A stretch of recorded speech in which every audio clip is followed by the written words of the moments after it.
साईं साईं सिकंदर शाह जी माण्हुनि कई मकाल चयां हिकु माई खे सैयद ॿुधंदी सुवाल पुट छॾाए जेल मां बेशक ॾींदी बहाल पोइ दिलि में करे ख़्याल माई मुर्शिद ॾे हली रोंदी रड़ंदी रोड सां थी पई रवानी सॾु कयाई सैयद खे कर मालिक महिरबानी मुंहिंजो पुटु अचे थो फांसी ते नथी मोर वणे मानी हाणे दिलि थी देवानी आहे सैयद तुंहिंजी सिक में ॾिसो कम करीम जा माई तंहिं रसाई तोड़ वञी मिली मुर्शिद सां रब जी थी पई जोड़ मुर्शिद चयो माई के कहिड़ी आहे लोड़ रोंदी अचे थी रोड सां दिलि में कयूं दौर पोइ लही दिलासा खोड़ मुर्शिद माई खे ॾिना मुर्शिद चयो माई खे त आहियां सिकंदर शाह पोइ किरी पियो हुनजे क़दमनि ते हुनजो सुरका भरे साह रोंदे चयासीं राज़ी थी आयांदो तोखे अलाह मूंखे पुटु छॾाए ॾे जेल मां बि कान्हे काई वाह पोइ दुआ जी निगाह खणी कयाई कामिल चवे मुर्शिद चयो माई खे त हाणे थी होशियार उथी त हलूं ओॾहीं काहे इहा कार अची पहुतो जेल जे दर ते दिलबर यार कराची ॾे कामिल चए तकड़ी कयाई तार त माण्हू छॾायां थो हिकिड़ो आहे फांसी जो हक़दार पोइ अहद मिलियुसि इक़रार त मालिक मर्ज़ी तुंहिंजी मोकल मिली माई खे आई पुटु वठी प्यारो गॾियो घर माई आयो पीर साईं पागारो मानी घुरियाई पारो थी लसी जो झारो किसो आहे कुर्ब जो सॼो ई सारो जो लाहे मुंझारो सैयद पहिरें सॾ सां साईं ब्रिज वारे पुल ते हिकु बीठी हुई माई पुटु किरस पाणी में जल्द ॾिठई जाई रोंदी राणी पुरॾिया उॾाणी आई पोइ सैयद सणाई कयसि अची कामिल चवे साईं अहमद शाह खे सॾे कयाई सुवाल रोई राणी पुरॾे हली जरवाए जाल पोइ मुर्शिद जी मकाल कंदी आई कामिल चवे सैयद आए साम्हूं प्यारो ॾिठई पीर दांह कयाई दर्द मां नेणे वहाए नीर ऐं पुटु किरियो आहे पाणी में सिधो वठी सीर हाणे सचा दस्तगीर ॾे ॿेड़ो तारे बाज सां मुर्शिद चयो माई खे हली जा ॾेखार काथों किरियो पाणी में तुंहिंजो आहे ॿार कॾहिं थींदुसि कीन की मेरो हिकिड़ो वार मुंहिंजी सैयद सार संभार अची लधी लाशारी चवे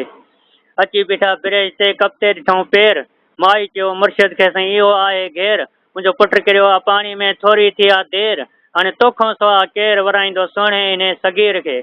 मुर्शिद ॾिसी ब्रिज रेडनी माई खे हकल जल्दी चढ़िया जीप में गॾिजी मूंसां हल अची पहुता आधवाट ते पोइ ॾिठऊं बि पुल मुर्शिद ऐं माई जी माफ़ कई मुश्किल जंहिं बचे सां दिलि सो वरी कुंज खयो वई कच्छ में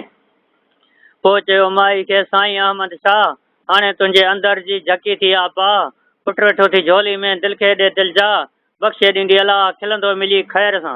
पोइ जीप काहे जिलियानी अची पहुतो माई जे घर अची माण्हू गॾु थिया ॿुधऊं ख़ासि ख़बर मौज तो मशहूरु थियो वियो राह वठी रहबर पोइ कामिल चए हर हर ते सैयद सारियो साह में साईं उत पिण में शेर शहीद थिया पिया हाय हाय कन हज़ार वण वण वाई वात में गोरनि में गुफ़्तार अची लथा ओच ते देह करे ददकार जिन मलाइक उरूं परियूं आया भूत बतार पोपट वेठा पटनि ते पखियुनि मंझि पचार ककर कारा थी विया गोड़ ॿधी गजकार धरती ते धूड़ियो थियो वई ॾेहनि में ॾहकार हज़रत पाक हुसैन जी कयां कहिड़ी पचार सिर ॾिना सजदे में थियो नेज़े ते निर्वार वञी मिलियो राहिब सां जंहिंजो पुटनि सां हो प्यार सभे ॾिनाऊं सैयद खे कुही करे कतार कामिल चए हुसैन खे वजूद न विसार जो आहे सची ज़ात सैयद जी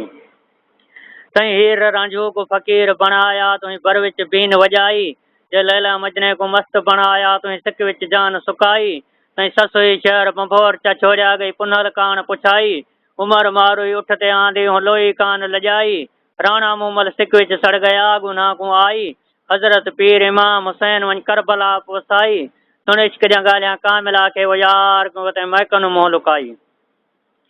साईं मुला ॿुधायो मूंखे हिकु शरीयत जो शान जेको पढ़े 5 वक़्त निमाज़ जा सो आहे मुस्लमान ऐं जेको रोज़ा रखे रमज़ान जा तंहिं ते अल्लाह जो एहसान पुछुमि सुन ई हंध ते बीठे हिकु बयान 3 सिपारा पढ़ियो ऐं सिक सां सॼो ई क़ुरान आयत हिकिड़ी चवनि था वंदड़ वाह बिहारे मुल्क थे मैदान करे ॾेखार कामिल खे मुला तूं मरवान पढ़ी लह पाणी में पढ़ी लहंदे पाणी में सॼो वेंदी सिर मथां वाह वही वेंदी पुछंदो साईं पोइ ख़बर क़ुरान सॼो ई सचो आहे पर अछो कर अंदरि 2.5 हथ ते ॾाढ़ी ॿियो तोखे आहे तकबर चवीं थो जान चढ़ाईंदुसि जल्दी जो आहियां मुला मोतबर अलाह बेअंता आहे खावंद खे बि ख़बर कामिल चए असांखे जहिड़े ई जेकर रसाईंदो रोज़े पाक रसूल जे